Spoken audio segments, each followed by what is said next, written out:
अस्सलामुअलैकुम, आप face to face देख रहे हैं। मैं हूं मोहम्मद अकबर बाजवा। आज क्रिकेट वर्ल्ड कप का फाइनल है इंडिया और ऑस्ट्रेलिया के दरमियान। Pakistan as you know is out of the world cup and quite miserably so. हम जिस तरह से जो परफॉर्मेंस रही ओवरऑल, जाने से पहले हमें ये था before going into the world cup कि यार ये टॉप बॉलिंग लाइनअप है, बड़ी कुट पड़ गई टॉप बॉलिंग लाइनअप को, और उसके अलावा बैटिंग जो है हमारी वो भी कोई इंप्रेसिव नहीं रही। फिर उसके बाद आपने देखा कि बाबर आजम साहब ने इस्तीफ़ा दे दिया, कुछ चेंजेस मैनेजमेंट के अंदर भी, अच्छा बड़ी फ़ौरन सब वो चेंजेस हो गए। तो मामला रहा क्या, ये हर दफ़ा होता ही है। मैं अपना ज़ाती वैसे आपको बताऊं कि मेरे साथ तो ये होता है कि हर दफ़ा दिल ही टूट जाता है। बड़ी मुश्किल से कोशिश करते हैं यार दोबारा एक दफ़ा to take a leap of faith in Pakistan cricket that they will perform, अच्छा परफॉर्म करेंगे, और फिर उसके बाद इस तरह के मामलात होते हैं। तो व्हाट एल्स पाकिस्तान क्रिकेट, इस दफ़ा भी जायज़ा लिया जाए कि हुआ क्या है वर्ल्ड कप के अंदर। उससे पहले की परफॉर्मेंसेस तो तकरीबन ठीक ही थी और it was we were touted as one of the good teams. खैर एनीवेज, हमारे साथ डॉक्टर नुमान नियाज साहब मौजूद हैं, क्रिकेट एक्सपर्ट हैं। बहुत शुक्रिया डॉक्टर साहब, वक्त दिया आपने। सर हुआ क्या है, मतलब बाकी टीम्स बहुत कमाल हैं या फिर हम ही बहुत गए गुजरे थे यहाँ पे? यार इसमें दो तीन चीज़ें हो गई हैं बाजवा भाई। नंबर वन, एक अभी आपने बात की कि we always try taking leap of faith, तो मेरे ख्याल में now you should stop sweating. कोई फ़ायदा नहीं है, क्योंकि आज से 10-5 साल पहले जो है ना वो फ्लेबॉयंस नेचुरल टैलेंट स्किल सेट पे आपके कुछ इंडिविजुअल्स कंपैटिबल होते थे वर्ल्ड फोरम में। लेकिन अब क्रिकेट इतनी आगे चली गई है और इतनी ज़्यादा it is too much scientific now, और बहुत ज़्यादा जो है ये एक आप कह सकते हैं कि मॉडल कर दिया गया, टेम्पलेट्स डिफाइन हो गए हैं। और मॉडर्न क्रिकेट आप उस वक्त तक नहीं compete कर सकेंगे जब तक आपकी कंप्लीट रीवैम्प नहीं होएगा इंफ्रास्ट्रक्चर का। अगर आपको एक गेम चेंजर या 5वें नंबर पे ऑनरे क्लासन की तरह का बैट्समैन या ग्लेन मैक्सवेल की तरह का चाहिए, मैक्सवेल 170 वनडे इंटरनेशनल खेला, आज तक एक टेस्ट मैच नहीं खेला, because is a white ball specialist. तो अगर आपको उसना का चाहिए, फिर आपको इंफ्रास्ट्रक्चर में उसना के कोचेस चाहिए होंगे जो कि आपके नए आने वाले प्लेयर्स प्रोडक्ट्स को आगे लेके आएंगे। वन, दूसरा ये है कि हमारा कंप्लीट केओस है, एडमिनिस्ट्रेटिव केओस है पाकिस्तान क्रिकेट बोर्ड का।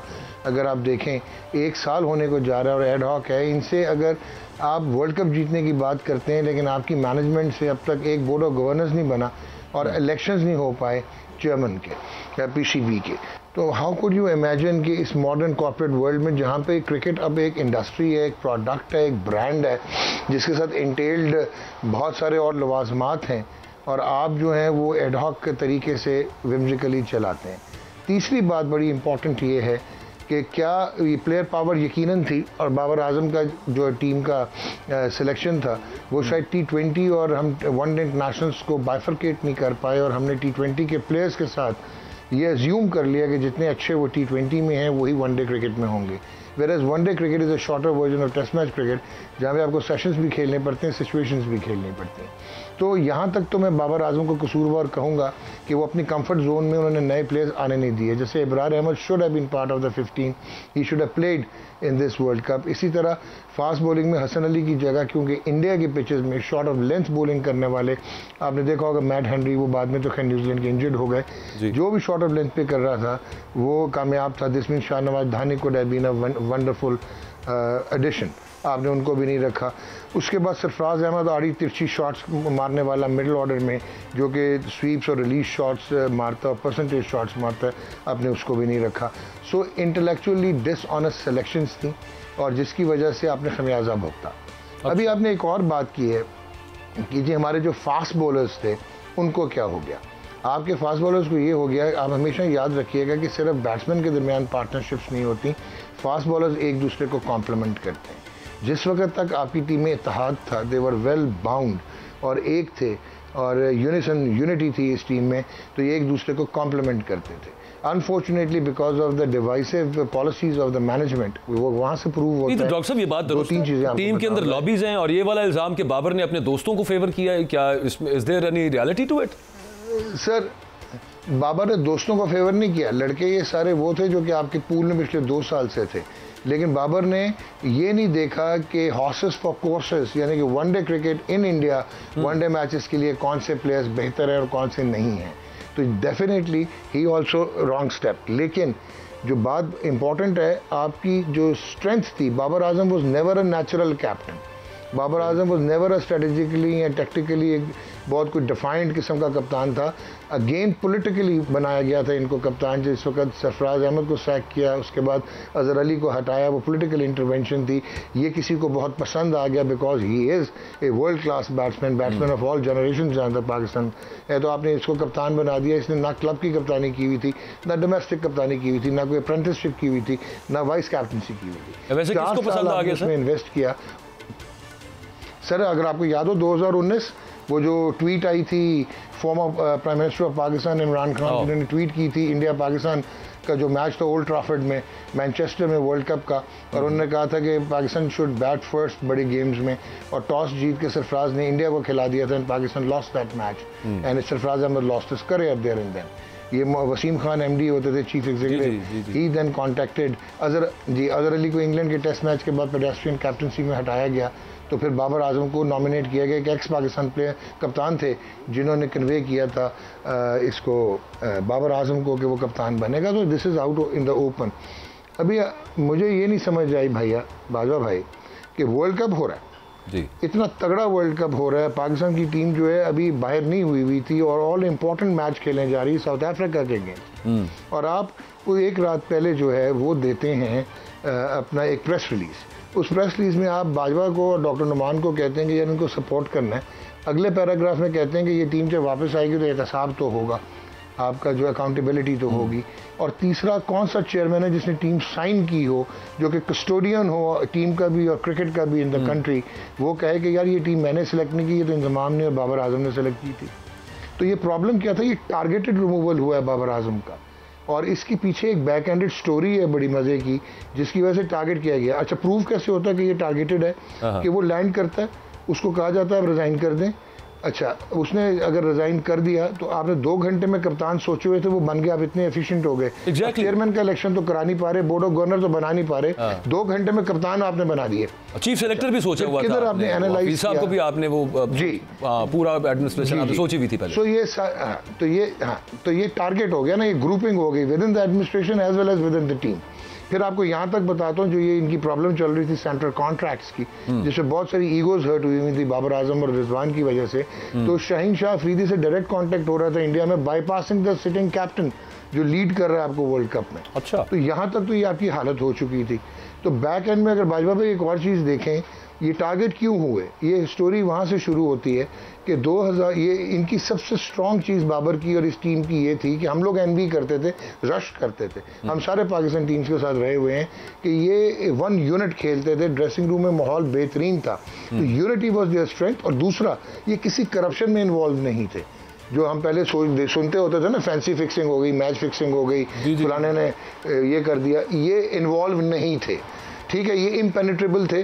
बहुत सारी एक्सटर्नल फोर्सेस जो हैं वो ट्राई करती रही लेकिन ये टूटते नहीं थे। इनको फिर तोड़ा गया बड़ा सिस्टमैटिकली। और तोड़ा कहाँ से गया, अगर आपको याद हो, ज़बरदस्ती रेस्ट करवाया गया। That was the first thing, चाहे वो इनएडवर्टेंट था चाहे उन्होंने डिलिबरेटली किया। बाबर आजम रिजवान को रेस्ट करवाया गया और उसके बाद कप्तान बन गए शादाब खान अगेंस्ट अफगानिस्तान T20 जो हुए थे शारजा में। तो वहाँ से हर एक ने सोचना शुरू किया कौन कप्तान बन सकता, कौन नहीं बन सकता। अब हुआ क्या है कि अगर आपको PSL 8 याद हो, मुल्तान सुल्तान्स का वो जो ये सरोगेट कंपनीज के लोगोस थे, वो रिजवान ने डिनाई कर दिया था कि वो नहीं लगाएंगे। वहाँ से वो विलन बनते हैं।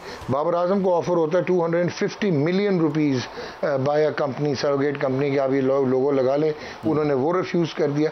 बाय द वे आपको एक्सक्लूसिव एक चीज़ देता हूँ, इस साल बिग बैश का $4.5 लाख का कॉन्ट्रैक्ट बाबर आजम को जो है वो ऑफर हुआ था। ही डिक्लाइन दैट कि उसने अपने आप पे फोकस करना है और अपनी क्रिकेट पे फोकस करना है। तो ये वहाँ से, अब आपको पता है कि इंटीग्रेटेड इंटरेस्ट होते हैं। छोटा सा पाकिस्तान का आउटले है स्पोर्ट्स का, जो PCB में उनके इंटरेस्ट फ्रेंचाइजेज में है, जो फ्रेंचाइजेज में उनके इंटरेस्ट PCB में या ब्रॉडकास्टर्स में है। यहाँ से ये विलन बने। फिर एक और इबहाम क्रिएट हुआ जिसमें गवर्नमेंट ऑफ पाकिस्तान ने फेडरल मिनिस्ट्री फॉर जो आपकी ये इंफॉर्मेशन एंड ब्रॉडकास्टिंग, उन्होंने बैन कर दिया सरोगेट कंपनीज के कि वो ना एडवर्टाइज कर सकेंगे, ना वो प्रोडक्ट डेवलपमेंट कर सकेंगे और ना हिस्सा बनेंगे।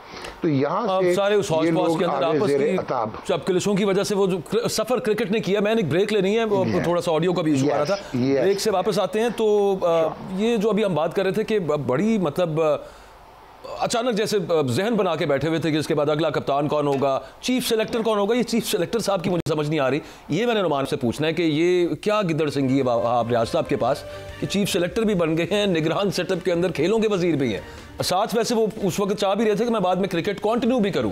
तो ये चॉइस कैसी है, इस पर एक ब्रेक के बाद बात करते हैं। स्टे विद अस।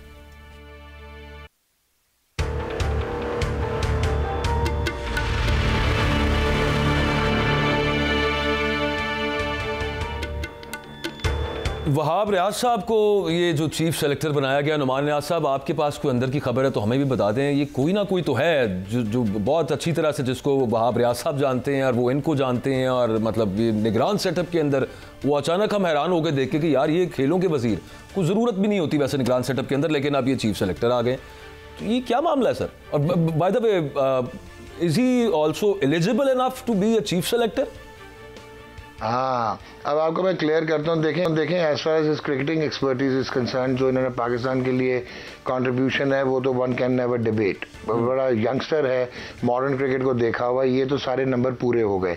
लेकिन सबसे बड़ा अलमिया ये रीज़न है कि हम सर्कल्स में वापस जो है वो नीचे आ जाते हैं लोएस्ट एप पे, और हम कभी भी प्रोग्रेस नहीं कर पाए और सस्टेन नहीं कर पाए, क्योंकि हमने ना इंस्टीट्यूशंस बनाए, ना हमने पॉलिसीज बनाई, और ना हमने कभी भी जो है वो फॉलो किया सिस्टम्स को। हम सिस्टम्स तोड़ते हैं। ठीक है, I have nothing against Wahab, हालांकि अब कॉन्फ्लिक्ट ऑफ इंटरेस्ट नहीं होगा कि एक sitting adviser to chief minister sports का पंजाब का, जो कि पेशावर ज़ालमी से अभी तक एसोसिएटेड है, और अब वो चेयरमैन ऑफ सिलेक्टर भी होगा। इंजमाम पे तो अब इसलिए भड़क उठे थे, साया कॉरपोरेशन आ गई थी बीच में, तला रहमानी आ गया था, सेंट्रल क्वार्टर के NFTs के पैसे मांग लिए थे और प्लेयर्स ने अपना राइट मांग लिया था, तो बहुत सारी आपकी ईगोज हर्ट हो गई और आपने कॉन्फ्लिक्ट ऑफ इंटरेस्ट कह दिया रिजवान का और इंजमाम का। यहाँ पे मोहम्मद हफीज़ जो हैं, again I cannot take anything away from him, लेकिन मैं डायरेक्टर ऑफ क्रिकेट उनको देख सकता था कि चलो उनका बहुत एक्सपीरियंस है, फॉर्मर पाकिस्तान कैप्टन है, एक पूरी डेकेड से ज़्यादा खेला है, सैवी है, लेकिन मैं उनको हेड कोच, उन्होंने कहाँ पे कोचिंग की है, उन्होंने किस सैंपल साइज के साथ कोचिंग की है, किन एथलीट्स के साथ कोचिंग की है, उनकी क्या एक्रेडिशंस हैं। तो आप सीधा उठ के स्टूडियो से और आप एक हेड कोच लगा रहे हैं, और फिर बाद में आप तिलमिला उठते हैं कि जी हमारी टीम आगे नहीं जाती और बाकी साउथ अफ्रीका का ब्रांड ऑफ क्रिकेट फ़र्क हो गया, इंडिया इनविंसिबल होती चली जा रही है और rest of the team polarise दुनिया हो गई है, हम कहीं के कहीं रह गए हैं। तो रीज़न ये है कि ये नेपोटिज्म है, ये फेवरिज्म है, ये नी जर्क रिएक्शंस हैं। तो अब जब तक इस चीज़ को अपने सिस्टम से नहीं निकालेंगे और ऑन मेरिट अब ट्रेन द ट्रेनर प्रोग्राम्स नहीं शुरू करेंगे, उस वक्त तक कहीं से भी आपको रिजल्ट्स मिलने वाले नहीं हैं। मैं एक बात सिर्फ आपसे पूछता हूँ, नाजरीन से पूछता हूँ कि मुझे आप ये बताएं कि क्या कोई पोस्ट ग्रेजुएशन किए बगैर स्पेशलिस्ट जो है वो एडवाइज़र बन सकता है? क्या वो जो है सुपरवाइज़र बन सकता है PhD का? वो नहीं बन सकता। वो नीचे टीयर सारे करके आता है और फिर बनता है। आप हेड कोच उठाते हैं, आपने पहले मिसबा को ठग करके चेयरमैन ऑफ सिलेक्टर के साथ साथ हेड कोच लगा दिया था, वो कॉन्फ्लिक्ट ऑफ इंटरेस्ट नहीं था? बिल्कुल था। अच्छा, एक चीज़ मुझे, और हमेशा से हमने ये देखा है, थोड़ी सी प्रेशर सिचुएशन आती है डॉक्टर साहब, हाथ पांव फूल जाते हैं। वो 2019 के वर्ल्ड कप से पहले का एक वो मुझे याद है, उस वक्त इमरान खान से किसी ने पूछा कि what does Pakistan team need to win the world Cup? बड़ा सिंपल सा आंसर था, मेंटल स्ट्रेंथ। मेंटल स्ट्रेंथ का क्या मसला है? मेरा ख्याल है कि ये कोचेज और ये दूसरे जो प्रोफेशनल ट्रेनिंग है, इससे ज़्यादा ऐसे लगता है किसी साइकोलॉजिस्ट की ज़रूरत है हमारी टीम को। यार आप मुझे ये बताएं बाजवा भाई, साइकोलॉजिस्ट तो आपने अभी भी भेजा था, स्पोर्ट्स साइकोलॉजिस्ट टीम के साथ। साइकोलॉजिस्ट भेज के साइकोलॉजिकल ट्रॉमा भी आप खुद ही दे रहे थे प्लेयर्स को। अच्छा, मैं तो अभी आपने जो बात की है ना, हाँ, मैं अभी आपको एक बात करता हूँ, बड़ा क्लियर और ब्लंट बात करूंगा कि यार आपने 1992 में इमरान खान को नहीं बख्शा था जब वो वर्ल्ड कप जीत के आए। अभी सिंगापुर ट्रांजिट पे थे, अभी आप लाहौर नहीं पहुंचे थे जब कॉन्स्पिरेसी उनके अगेंस्ट शुरू हो गई थी कि जितना भी अर्निंग्स हैं कहीं वो शौकत खाना में न चली जाए। उन्होंने, क्योंकि he was a very astute guy, उन्होंने रिजाइन कर दिया। 96 में, मतलब जावेद मियादाद 92 इंग्लैंड में जीतते हैं, 93 न्यूजीलैंड में जीतते हैं। अब उनको हटा के वसीम अकरम को आउट ऑफ टर्न कप्तान बनाते हैं, और जिस दिन वसीम अकरम कप्तान बनते हैं उस दिन 6 प्लेयर्स और सोचते हैं कि अब हम भी कप्तान बन सकते हैं। वो टाइम गया जब सीजन और टॉप प्रो बनता था। उसके बाद 96 में वसीम अकरम, 96 और 99 के दरमियान 4 या 5 कप्तान आते हैं। उसके बाद 99 में वसीम अकरम रिस्टोर होते हैं, पाकिस्तान फाइनल में पहुंचता है। 24 साल में एक फाइनल है पाकिस्तान का वर्ल्ड कप का। 99 में वसीम अकरम फाइनल में पहुंचता है, 2003 में वकार यूनिस है, 2007 में इंजमामुल हक है, 2011 में शाहिद खान अफरीदी है, 2015 में मिसबाउल हक है, 2019 में सरफराज अहमद है, 2023 में बाबर आजम है। कप्तान सारे आपने चेंज करके देख लिया, आपकी cricket back to square one है, लोएस्ट एप पे है। इसका मतलब है मैनेजमेंट चेंज करो, स्पोर्ट्स मैनेजमेंट एक्सपर्ट्स लाओ, रेलेवेंट लोग लेके आओ जिनको क्रिकेट का और कॉर्पोरेट कल्चर का पता है, मेरिट लेके आओ। ऐसे नहीं कि स्टूडियो से निकले हेड कोच बन गए, उधर से हमने निकला चीफ मिनिस्टर को मिले वापस आए, पता लगा हम चेयरमैन ऑफ सेलेक्टर्स हो गए। ऐसे क्रिकेट नहीं चलने वाली। I have nothing against Wahab, nothing against Mansoor Rana और चीमा साहब, हाँ, nothing against Hafeez. You all for cricket, we are all for cricket, इसी वजह से हम ये बात कर रहे हैं। Yes, they have the capacity, but आप सिस्टम्स को ब्रीच तो ना करें ना। कैपेसिटी इन सारों में है। हफीज में will turn out to be one of the finest coaches in the end, but ये प्रोसीजर और प्रोसेस अगर आप फॉलो नहीं करेंगे, आप सिस्टम्स नहीं देंगे, सिस्टम नहीं देंगे तो आगे का आवा बिगड़ा रहेगा। यार ये एक बंदे की इजारादारी लग रही है, जिस बंदे के पास डे टू डे चार्ज है, जो कि मेजर डिसीजन नहीं ले सकता, जिसके नोटिफिकेशन में मिनिस्ट्री ऑफ इंटरप्रोविंशियल कोऑर्डिनेशन की नोटिफिकेशन में लिखा हुआ है कि भाईजान ये आखिरी 3 महीने की एक्सटेंशन, इसके बाद एक्सटेंशन नहीं मिलेगी, चेयरमैन बनवाओ, बोर्ड ऑफ गवर्नर्स बनवाओ, कोई मेजर डिसीजन नहीं लोगे, डे टू डे काम करोगे।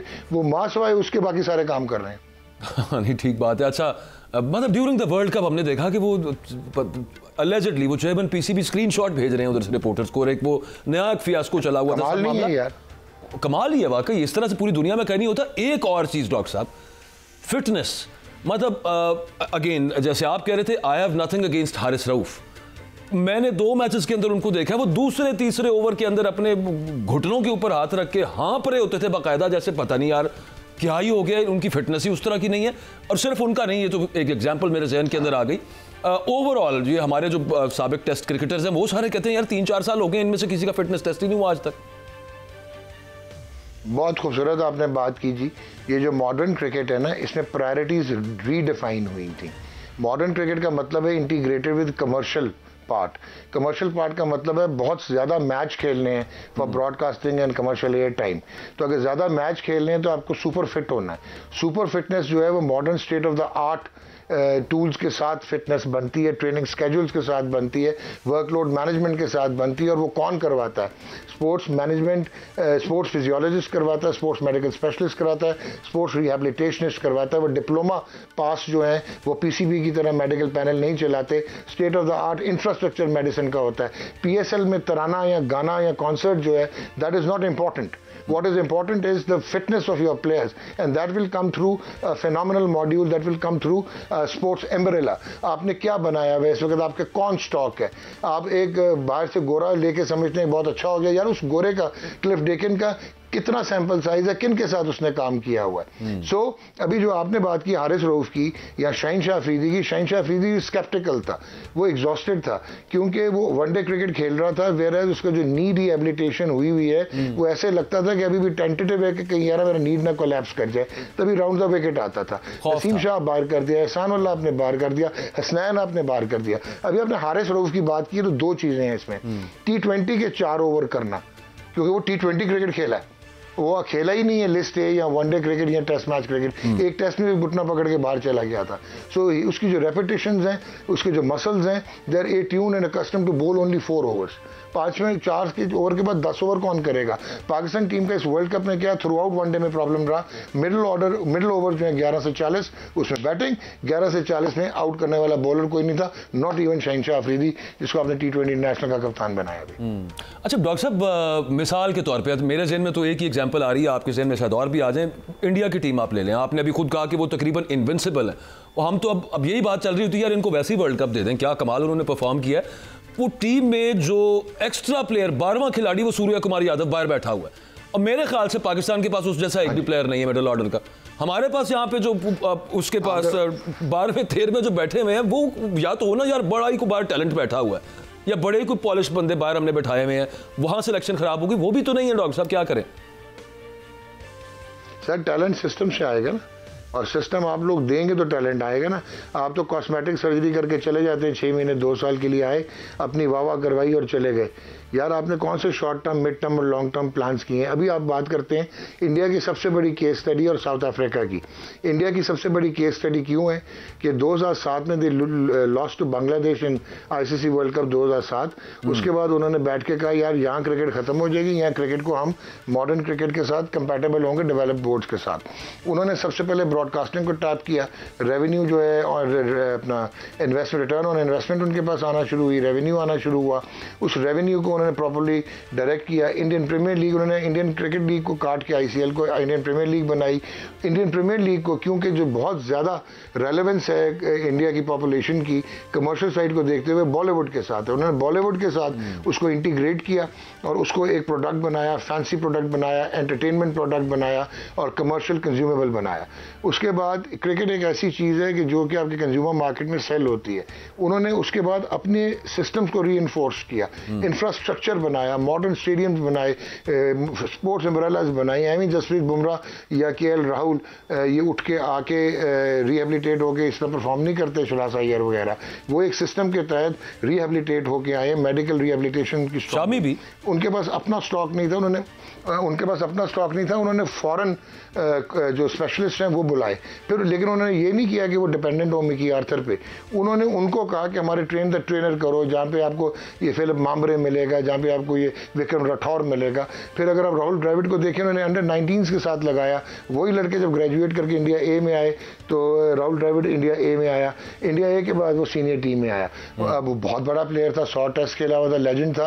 अंडर 19 से ग्रेजुएट किया तो उसका सैंपल साइज और उसकी वो जो है प्रोडक्टिविटी बढ़ी। असेसमेंट आप कर सकते थे वो कितना अच्छा कोच है।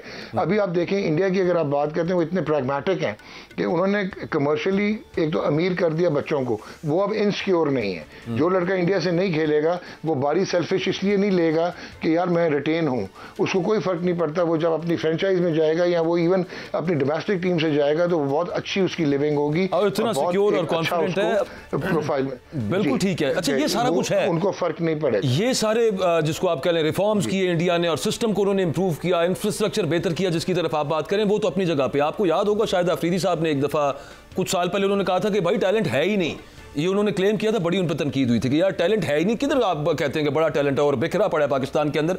अब वो दौर नहीं है। ये कल परसों एक हमारे world renowned test fast bowler हैं, उन्होंने एक इंटरव्यू दिया है और उस इंटरव्यू के अंदर उन्होंने कहा है कि जिस वक्त मैं 1990s में सेलेक्ट हुआ था, जो ट्रायल्स होते थे 350 के करीब बॉलर्स में, मैं 3 दफ़ा मैं रिजेक्ट हो गया था। उनका ये कहना था कि ये जो आज आपके नेशनल टीम के अंदर जो फास्ट बॉलर्स हैं, ये शायद उन 350 के अंदर भी ना होते, टीम में होना तो दूर की बात है। Again he was endorsing that same point कि टैलेंट नहीं आ रहा है सच, जिसको हम कहते हैं जी बड़ा टैलेंट है, फास्ट बॉलर तो आ ही जाता है यहाँ पे। आप अग्री करते हैं इससे? अच्छा बाजवा, इसमें 2-3 चीज़ें हैं। एक तो टैलेंट और नेचुरल स्किल जो है ना वो अब 33% रह गया। आप कौन से इंफ्रास्ट्रक्चर से, कौन से प्लेयर पाथवे से स्ट्रक्चर्ड ट्रेनिंग के साथ मॉडर्न क्रिकेट खेलेंगे तो कंपैटिबल होंगे वर्ल्ड लेवल पे। तो अब आप टैलेंट सिर्फ स्किल, रॉ टैलेंट ना देखें, अब उसको आपने एक पूरी प्रोफाइलिंग करनी है एक प्लेयर की ताकि वो आके एग्जीक्यूट करे। वरना 4 ओवर वाला हारिस रऊफ 10 ओवर नहीं कर सकता वनडे क्रिकेट में। 4 ओवर वाला शादाब खान जो है, जिसको T20 का कप्तान बनना चाहिए था, वो वनडे क्रिकेट नहीं खेल सकता जब तक आप इनको खिलाएंगे नहीं रोटेशन पे और पॉलिसीज के तहत इनको अपॉर्चुनिटी नहीं देंगे। तो अभी जो बात की गई है टैलेंट की, मैं आपको बताता हूँ, when we were with the domestic sides अपने हमारे ज़माने में खेलते हुए, तो मुझे याद है कि लड़के नदीम अफजल था, उसके बाद हसनैन काजिम था, उसके बाद जाफ़र नज़ीर था, ये सारे 150 148 वाले बॉलर्स थे जो कि पाकिस्तान के करीब नहीं आ सकते थे। सो वो हुआ क्या है कि T20 क्रिकेट की जब डोज ज़्यादा हुई, यही आपका क्रिकेट बोर्ड जब आइटिनरीज बनाता है, अभी इन्होंने आइटिनरी निकाली है टोटल 14 या 15 वनडे इंटरनेशनल है अगले 2 साल में। तो ये क्योंकि आप कमर्शियल साइड को बैलेंस नहीं कर पा रहे। जब आप T20 लड़कों को लीग्स खेलने देंगे at the cost of first class cricket, वो नहीं खेलेंगे, अवॉइड करेंगे, उनकी फिटनेस भी नहीं होगी, उनके मसल डेवलपमेंट भी नहीं होंगे, उनके बायोमैकेनिक्स भी नहीं होंगे, उनका एटीट्यूड भी नहीं होगा, उनको लेंथ भी नहीं समझ आएगी बॉलिंग किधर करनी है। सो फैक्ट टाइम की किल्लत है, लेकिन मुझे जो आपकी बात समझ आई है कि ठीक कुछ भी नहीं है यहाँ पे, हवा ही बिगड़ा हुआ है। और मतलब हाँ, अभी तो और नीयत खराब है बॉस, नीयत बहुत खराब है। सही सही, अल्लाह ताला खैर करे सर, हम तो दुआ ही कर सकते हैं, आप लोग तनकीद कर, मतलब लेट्स सी आगे क्या मामला बनता है, लेकिन खैर it was very painful to see Pakistani team का getting out of the world cup like that. एक ब्रेक लेनी जी, ब्रेक से वापस आते हैं। डॉक्टर साहब का बहुत शुक्रिया। ब्रेक से वापस आते हैं तो कुछ एक और मामले की बात करते हैं जिस पे हर साल हम रोते हैं और हर साल उस पर कुछ ना कुछ जो है ना वो एक आई वॉश के तौर पे किया जाता है, वो है स्मॉग। खास तौर पे पंजाब के अंदर, अब तो कराची भी आज की बात करें तो वो एयर क्वालिटी इंडेक्स बहुत ऊपर गया हुआ है। तो हर साल कुछ ना कुछ हम कर रहे होते हैं और यूं तासुर देते हैं कि बस ये अब इस दफ़ा तो हमने ख़त्म कर देना, लेकिन हर साल वो रीसरफेस कर जाता है, जस्ट लाइक क्रिकेट, कि हर दफ़ा कुछ ना कुछ एक सुपरफिशियल सा काम करते हैं लेकिन ख़त्म नहीं होता। इस मुद्दे के ऊपर बात करेंगे एक ब्रेक के बाद।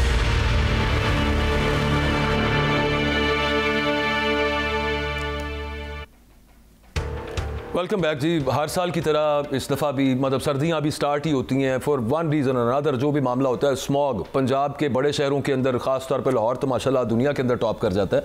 कराची का भी आजकल हाल बहुत बुरा ही है, पतला हाल है।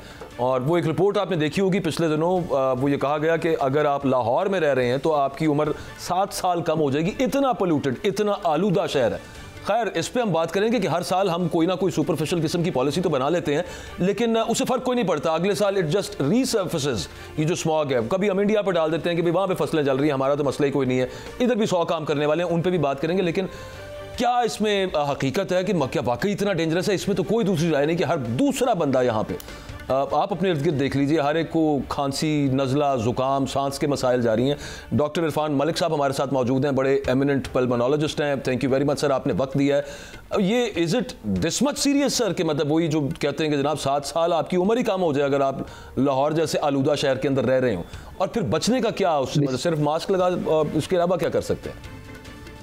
बिस्मिल्लाह, thank you so much, specially GNN, और बहुत इम्पोर्टेंट टॉपिक है। और मेरा तो ये ख्याल है स्मोक को अब हमारे मौसम का एक पार्ट बना देना चाहिए। सर्दी गर्मी बाहर खजान के साथ एक स्मोक जो है यूनिवर्सल वेदर हो चुका है इस वक्त लाहौर का। जहाँ तक रही आपने बात की खतरनाक की, तो मेरे ख्याल से ये बात बिल्कुल ऐसे ही है। और मैं समझता हूँ कि बहुत हद तक ये जिस तरह हमने कोविड में समझा एक पैंडेमिक आ गई, हमें उसी जो आपके लेवल पे जो आपने जो काम किए थे उसी लेवल पे वॉर फुटिंग पे बिल्कुल आपको काम करना चाहिए। और ये कितनी खतरनाक है, शायद हम में से कुछ लोग ये समझते हैं कि सिर्फ ये आपके लंग्स के लिए खतरनाक है। तो रिसेंटली जो डाटा शेयर किया गया तो उसमें तो हमें पता लगा कि जी हार्ट अटैक का भी बाइस बनता है, स्किन कैंसर का बाइस भी बनता है, आंखों की बीमारी का बाइस भी बनता है। और हमारी एक डिजीज़ है जो स्मोकर्स में होती है, COPD, third leading cause of death, जिसकी हम एक वजह काफ़ी अरसे तक अपनी किताबों में पढ़ते रहे कि जी स्मोकिंग है। तो अब COPD-P एक नई डिजीज़ डिफाइन कर दी गई, COPD, जो कि सेकेंडरी टू पोल्यूशन होती है। तो आप अंदाज़ा लगा लें कि अगर हम स्मोक में ज़्यादा अरसा टाइम गुजारेंगे तो हमें COPD भी हो सकती है। तो this is very alarming for us. और इसमें अलामत अगर आप देखें तो जो ही मतलब अगर हम लाहौर में कोई बंदा फिर रहा है और वो सिगरेट नहीं पीता लेकिन वो सिर्फ लाहौर के अंदर फिर रहा है तो वो अपने आप को चेन स्मोकर ही समझे, और उसी तरह के खतरात उसको भी हैं जैसे एक चेन स्मोकर को है।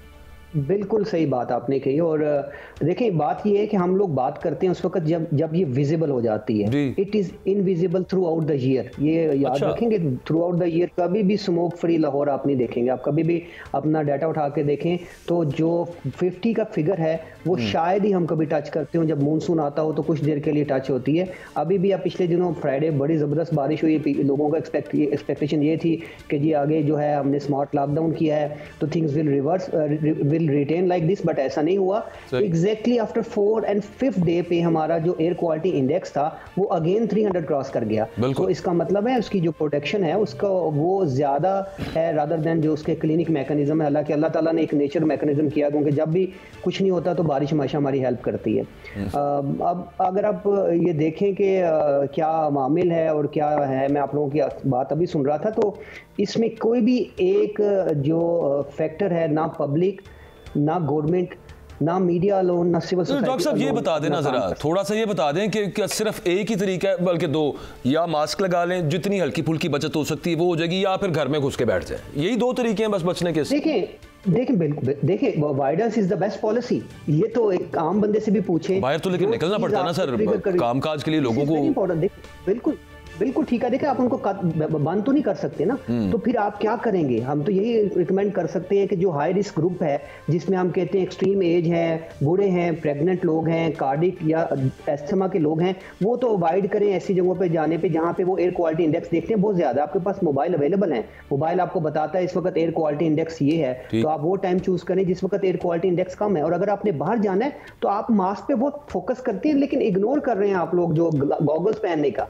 लेकिन आपको ग्लासेस भी पहनने हैं। आप ये जो आप बाहर जा रहे हैं तो जो स्मोग है ये आपकी आईज को भी डिटेक्ट कर रही है, सो आपकी आईज को भी कवर होना चाहिए, आपका मास्क भी अच्छा होना चाहिए। और बहस है कि क्या मास्क जो हम सिंपल सर्जिकल मास्क रिकमेंड करते हैं क्या ये हमारी हेल्प कर सकता है? तो हम बात करते हैं एयर क्वालिटी इंडेक्स की।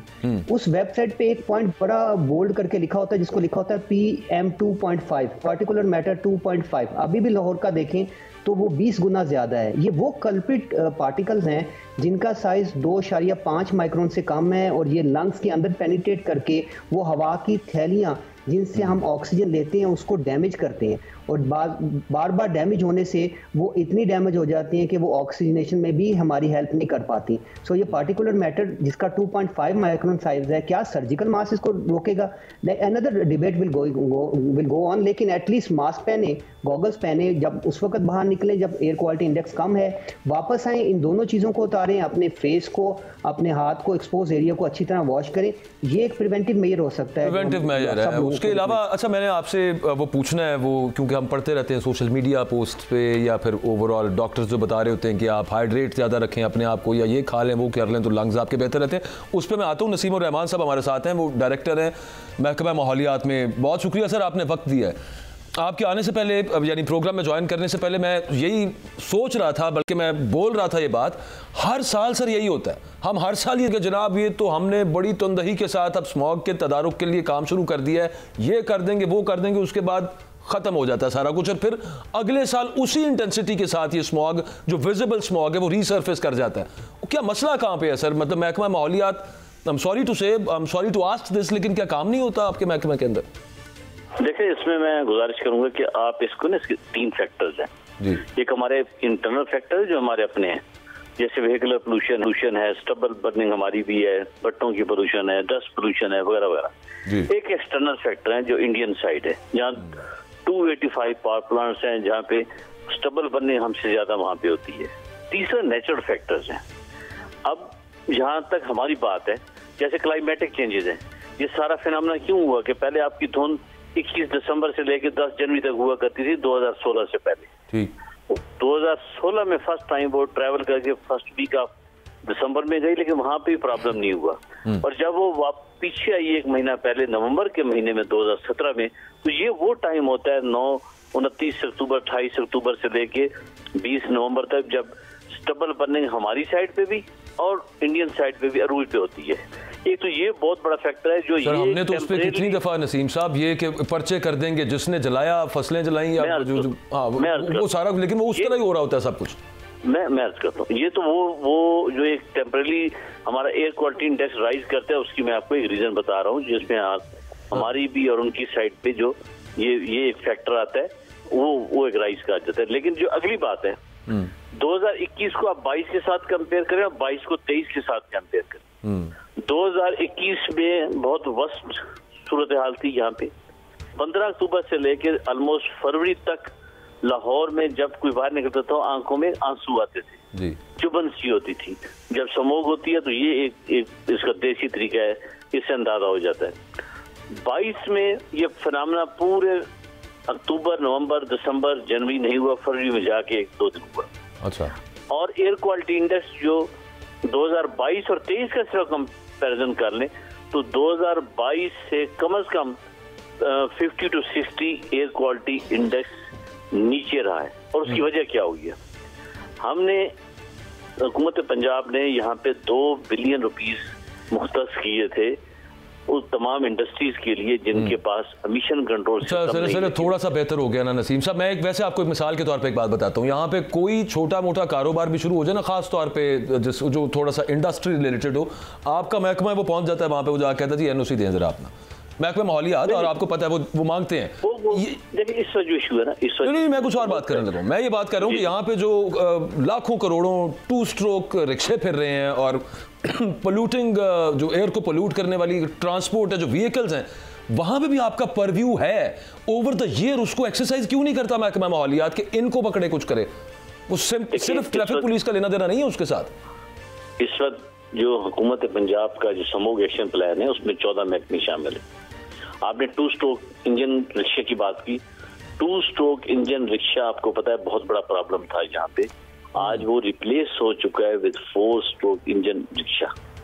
ये चेंज है और ये पैराडाइम शिफ्ट था।